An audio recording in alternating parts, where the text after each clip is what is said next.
pessoas, eu sou a Aire e eu ainda não terminei Rainha Vermelha, mas ainda assim eu peguei o primeiro livro da nova série da Victoria Aveyard. Então hoje a gente vai falar sobre Destruidor de Mundos.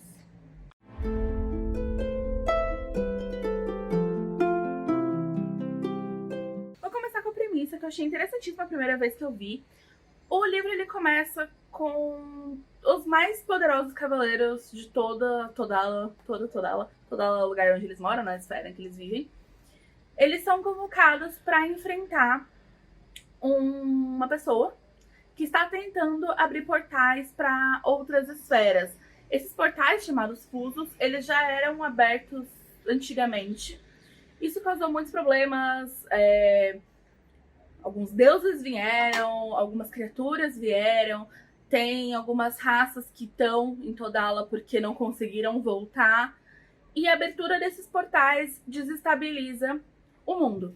Então eles foram fechados e agora tem uma pessoa querendo abrir.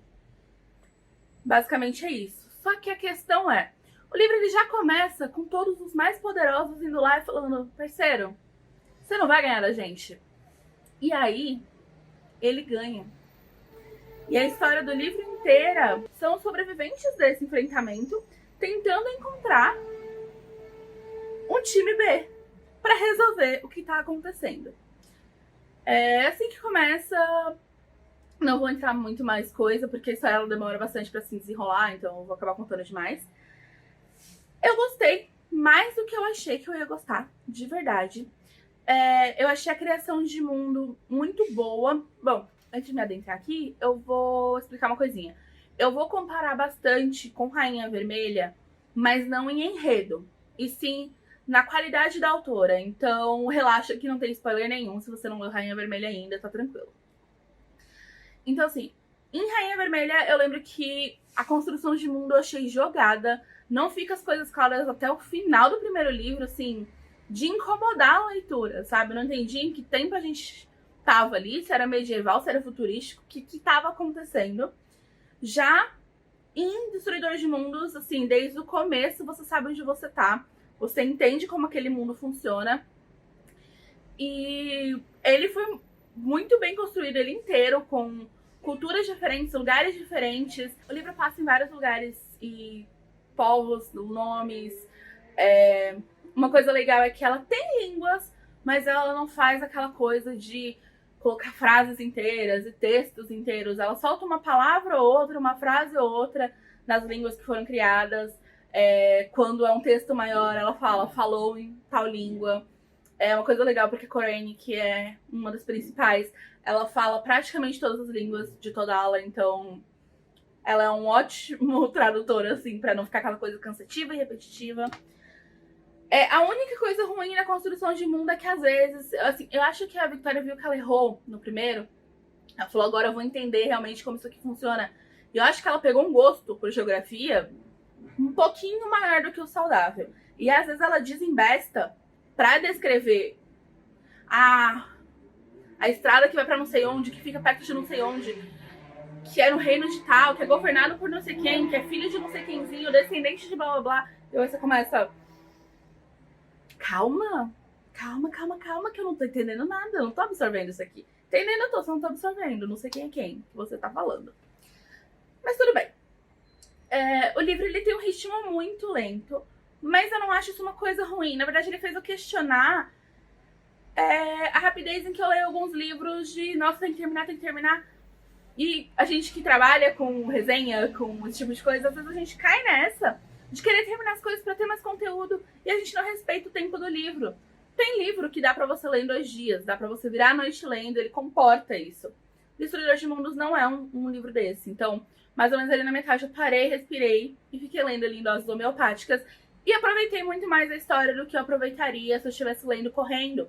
Porque eu ia começar a achar ele repetitivo, achar ele arrastado. Mas como eu tô lendo pedacinho por pedacinho todo dia, aquela informação não foi passada pra mim ainda naquele dia. Então fica muito mais tranquilo de ler e de imergir no mundo, sabe? Você para de ler, mas fica aquela coisa ali por trás da sua cabeça. Então ao longo do dia você pensa bastante no que tá acontecendo na história. Eu gostei muito da leitura. Foi 4 estrelas, por quê? Vamos entrar no porquê.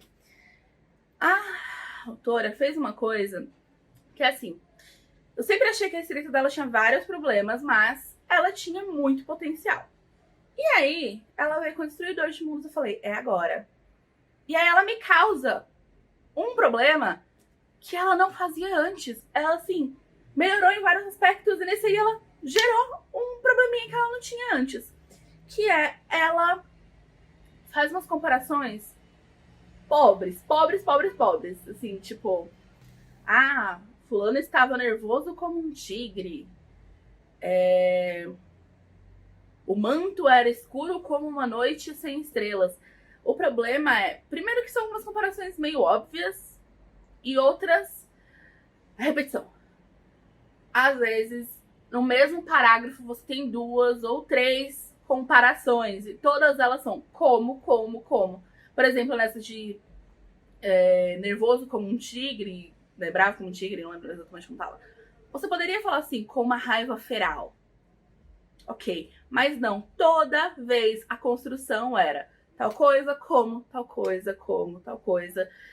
E começava a dar raiva. É muito mais forte no começo, aí no meio ela dá uma melhoradinha e no final volta com tudo. Mas aí você já acostumou com a história, você fala, deixa, vai, vamos. É uma outra coisa que eu percebi, e eu demorei a perceber, eu acho que isso fala muito sobre a minha moral, que não tem um personagem, tá? Tem um personagem, o Andrew, que tem a moral certinha ali. O resto todo fica balançando ali na moral duvidosa. Eu achei isso muito legal, porque eu demorei pra realmente absorver isso. Não é uma coisa que ficam batendo muito na tecla. Eles são quem eles são. E aí, ao longo do... Mas, realmente, aqui a gente tem um assassino, aqui a gente tem um contrabandista, aqui a gente tem um falsificador. As pessoas não estão do lado do bem, mas apesar disso, elas estão do lado do bem. Então eu achei interessante como isso foi colocado e que não tem um aí, tirando o Andy, que se salva. E aliás, eu não tô esperando ele pra ser corrompido, porque acho ele bonzinho demais. E não me desce. Desculpa as fãs. Esse livro, a construção dele e o tamanho desse universo me deu uma vibe Game of Thrones. Não é que a escrita é parecida, não é que é pra mesma faixa etária, mas ainda assim me pareceu um pouco porque o mundo foi muito grande. E ela toma um tempo dela pra contar a história. Cada um tem sua história, cada um tem seu passado, cada um tem sua própria agenda. Estão no mesmo barco? Estão, mas não estão exatamente no mesmo ponto.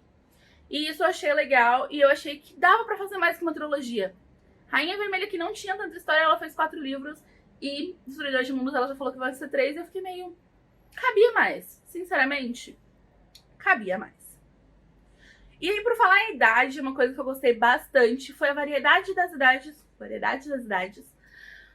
dos personagens. Então, assim, é um YA, a gente tem a Corrine com 19 anos, a gente tem o Andrew com 20, eu acho.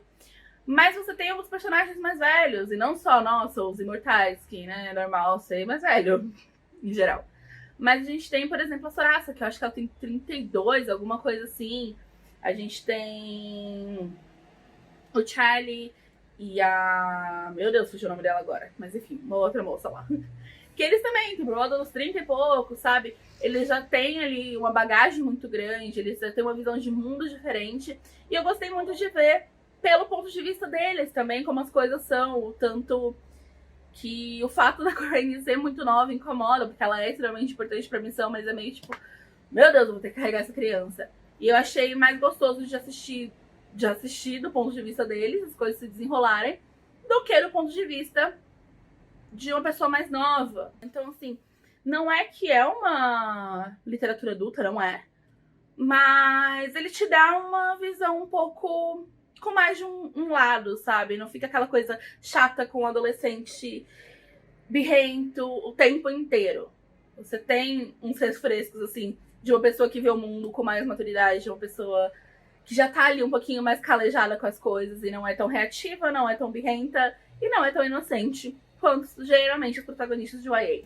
Quanto ao plot twist, que é uma promessa que a Victoria sempre faz, dessa vez ela não me pegou em nenhum, de verdade, assim. Teve alguns momentos que foram de virada na história, mas nenhum deles me fez eu não acredito nisso, igual aconteceu com Rainha Vermelha. Foram todos muito plausíveis e couberam ali na história. E assim, não me chocou, mas não foi porque, nossa, tava chato. Era só porque fazia todo o sentido que fosse daquele jeito. E eu acho que é isso. Eu realmente quero muito ler o segundo e vai demorar mais de um ano. E eu estou muito triste com isso. Tenho que parar de ler as coisas assim que saem, porque depois você não tem continuação, né? Igual série. Mas, enfim. É isso, gente. Espero que vocês tenham gostado. E semana que vem eu volto pra fazer... Semana que vem ou no final da semana. Nunca se sabe. Isso aqui é uma caixinha de surpresas. Pra fazer resenha de Noite Eterna do autor nacional Pedro PR. Então, até lá. Não se esqueçam de se inscrever na minha newsletter pra receber contos. E tchau, tchau.